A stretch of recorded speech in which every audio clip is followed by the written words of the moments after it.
You're listening to Otis Jiry's Horror Storytime. Before we get into all of today's spine-tingling tales of terror, please do me a favor and double-check to make sure that you're subscribed to this channel and that you're receiving notifications to help ensure you never miss a new release. I also take submissions. Got a story of your own you'd like to see performed? Email us today at submissions@simplyscarypodcast.com for your chance to have your tale appear on this channel. And if you're in the market for even more of the macabre, subscribe to my weekly podcast, Scary Stories Told in the Dark, with dozens of episodes available now on iTunes and wherever podcasts can be found. And please consider signing up as a patron at chillingtalesfordarknights.com/join or purchase a season pass of my show to get exclusive ad-free extended episodes you won't find anywhere else. Thank you so much for your support, and enjoy the story. The Tulpa, by an anonymous author, performed by Otis Jiry. Last year I spent 6 months participating in what I was told was a psychological experiment.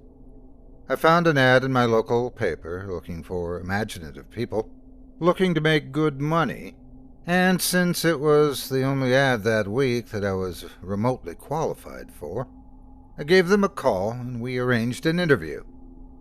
They told me all I would have to do is stay in a room, all alone, with sensors attached to my head to read my brain activity, and while I was there I would visualize a double of myself. They called it my Tulpa. Seemed easy enough, and I agreed to do it as soon as they told me how much I'd be paid. And the next day I began. They brought me to a simple room and gave me a bed, then attached sensors to my head and hooked them in a little black box on the table beside me. They talked me through the process of visualizing my double again, and explained that if I got bored or restless, instead of moving around, I should visualize my double moving around or try to interact, and so on. The idea was to keep him with me the entire time I was in the room. I had trouble with it first few days. It was more control than any sort of daydreaming I'd done before. I'd imagine my double for a few minutes, then grow distracted. But by the 4th day, I could manage to keep him present for the entire 6 hours. They told me I was doing very well. The second week, they gave me a different room with wall-mounted speakers. Told me they wanted to see if I could still keep the Tulpa with me in spite of distracting stimuli. The music was discordant, ugly, and unsettling, and it made the process a little more difficult, but I managed nonetheless. The next week they played even more unsettling music, punctuated with shrieks, feedback loops, what sounded like an old-school modem dialing up, guttural noises speaking some foreign language. I just laughed it off. I was a pro by then. After about a month, I started to get bored. To liven things up, I started interacting with my doppelganger. We'd have conversations or play rock, paper, scissors, or I'd imagine him juggling or breakdancing or whatever caught my fancy. I asked the researchers if my foolishness would adversely affect their study, but they encouraged me. So we played and communicated, and that was fun for a while. And then it got a little strange. I was telling him about my first date one day, and he corrected me. I said my date was wearing a yellow top, and he told me it was a green one. I thought about it for a second and realized he was right. It creeped me out, and after my shift that day, I talked to the researchers about it. You're using the thought form to access your subconscious, they explained. You knew on some level that you were wrong, and you subconsciously corrected yourself. What had been creepy was suddenly cool. I was talking to my subconscious. It took some practice, but I found that I could question my Tulpa and access all sorts of memories. I could make it quote from whole pages of books I'd read once, years before, or things I was taught and immediately forgot in high school. It was awesome. That was around the time I started calling up my double outside of the research center. Not often at first, but I was so used to imagining him by now that it almost seemed odd to not see him. Whenever I was bored, I'd visualize my double. Eventually, I started doing it almost all the time. It was amusing to take him along like an invisible friend. I imagined him when I was hanging out with friends or visiting my mom. I even brought him along on a date once. I didn't need to speak aloud to him, so I was able to carry out conversations with him, and no one was the wiser. I know that sounds strange, but it was fun. Not only was he a walking repository of everything I knew and everything I had forgotten, but he also seemed more in touch with me than I did at times. He had an uncanny grasp of the minutiae of body language that I didn't even realize I was picking up on. For example, I thought the date I brought along was going badly. But he pointed out how she was laughing a little too hard at my jokes and leaning towards me as I spoke, and a bunch of other subtle cues I wasn't consciously picking up on. I listened, and, well, let's just say, that date went very well. By the time I'd been at the research center for 4 months, he was with me constantly. The researchers approached me one day after my shift and asked me if I'd stop visualizing him. I denied it, and they seemed pleased. I silently asked my double if he knew what prompted that, but he just shrugged it off. So did I. I withdrew a little from the world at that point. I was having trouble relating to people. It seemed to me that they were so confused and unsure of themselves, while I had a manifestation of myself to confer with. It made socializing awkward. Nobody else seemed aware of the reasons behind their actions, why some things made them mad and others made them laugh. They didn't know what moved them, but I did, or at least I could ask myself and get an answer. A friend confronted me one evening. He pounded at the door until I answered it, and came in fuming and swearing up a storm. "You haven't answered when I called you in fucking weeks, you dick," he yelled. "What's your fucking problem?" I was about to apologize to him, and probably would have offered to hit the bars with him that night. But my Tulpa grew suddenly furious. "Hit him," it said. And before I knew what I was doing, I had. I heard his nose break. He fell to the floor and came up swinging, and we beat each other up and down my apartment. I was more furious then than I've ever been, and I was not merciful. I knocked him to the ground and gave him 2 savage kicks to the ribs, and that was when he fled, hunched over and sobbing. The police were by a few minutes later, but I told them that he had been the instigator, and since he wasn't around to refute me, they'd let me off with a warning. My Tulpa was grinning the entire time. We spent the night crowing about my victory and sneering over how badly I'd beaten my friend. It wasn't until the next morning, when I was checking out my black eye and cut lip in the mirror, that I remembered what had set me off. My double was the one who'd grown furious, not me. I'd been feeling guilty and a little ashamed, but he goaded me into a vicious fight with a concerned friend. He was present, of course, and knew my thoughts. "You don't need him anymore. You don't need anyone else anymore," he told me. And I felt my skin crawl. I explained all this to the researchers who employed me, but they just laughed it off. "You can't be scared of something that you're imagining," one told me. My double stood beside him and nodded his head, then smirked at me. I tried to take their words to heart, but over the next few days, I found myself growing more and more anxious around my Tulpa, and it seemed that he was changing. He looked taller and more menacing. His eyes twinkled with mischief, and I saw malice in his constant smile. No job was worth losing my mind over, I decided. If he was out of control, I'd put him down. I was so used to him at that point that visualizing him was an automatic process, so I started trying my damnedest not to visualize him. It took a few days, but it started to work somewhat. I could get rid of him for hours at a time, but every time he came back, he seemed worse. His skin seemed ashen, his teeth more pointed. He hissed and gibbered and threatened and swore. The discordant music I'd been listening to for months seemed to accompany him everywhere, even when I was at home.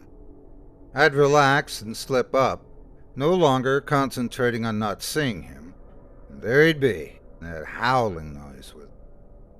I was still visiting the research center and spending my 6 hours there. I needed the money, and I thought they weren't aware that I was now actively not visualizing my Tulpa. I was wrong. After my shift one day, about 5.5 months in, 2 men grabbed and restrained me, and someone in a lab coat jabbed a hypodermic needle into me. I woke up from my stupor back in the room, strapped into the bed, music blaring, with my doppelganger standing over me, cackling. He hardly looked human anymore. His features were twisted, his eyes were sunken in their sockets, and filmed over like a corpse's. He was much taller than me, but hunched over. His hands were twisted, fingernails were like talons. He was, in short, fucking terrifying. I tried to will him away, but I just couldn't seem to concentrate. He giggled and tapped the IV in my arm. I thrashed my restraints as best as I could, but could hardly move at all. Pumping you full of good shit, I think. How's the mind? All fuzzy? Closer and closer as he spoke. I gagged. His breath smelled like spoiled meat. I tried to focus, but couldn't banish him. The next few weeks were terrible. Every so often, someone in a doctor's coat would come in and inject me with something, or force-feed me a pill.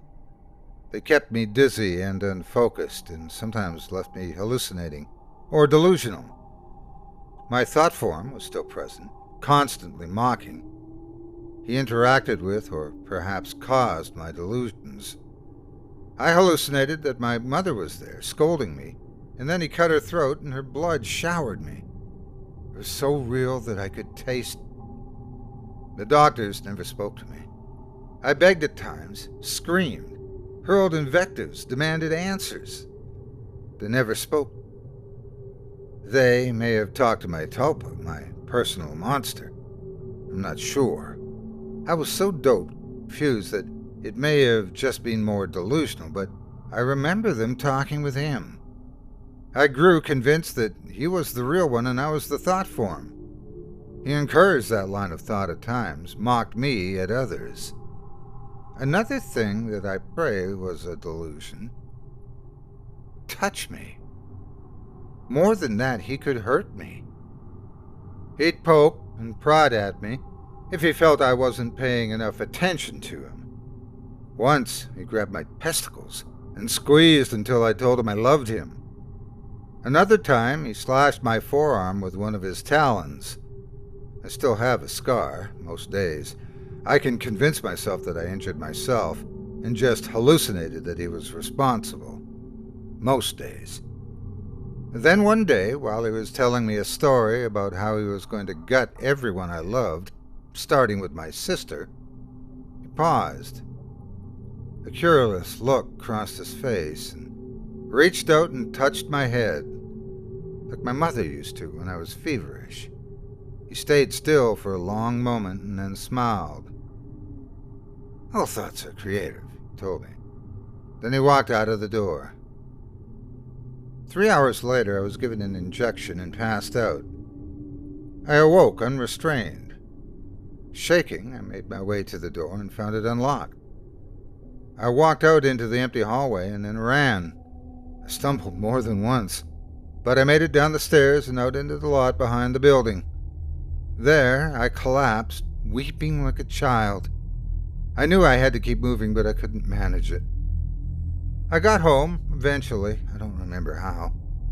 I locked the door and shoved a dresser against it, a long shower, and slept for a day and a half. Nobody came for me in the night. Nobody came the next day or the day after that. It was over. I spent a week locked in that room, but it felt like a century. I'd withdrawn so much from my life beforehand that nobody had even known I was missing. The police didn't find anything. The research center was empty when they searched it. The paper trail fell apart. The names I'd given them were aliases. Even the money I received was apparently untraceable. I recovered as much as one can. I don't leave the house much, and I have panic attacks when I do. I cry a lot.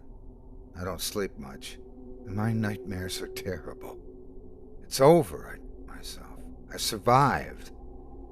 I used the concentration those bastards taught me to convince myself. It works. Sometimes. Not today, though. 3 days ago, I got a phone call from my mother. There's been a tragedy. My sister is the latest victim in a spree of killings, the police say. The perpetrator mugs his victims, then guts them. The funeral was this afternoon. It was as lovely a service as it can be, I suppose. A little distracted, though. All I could hear was music coming from somewhere distant. Discordant, unsettling stuff that sounds like feedback, and shrieking and a modem dialing up. I still hear it, a little louder now. Thank you so much for taking time out of your day to listen to this story in its entirety.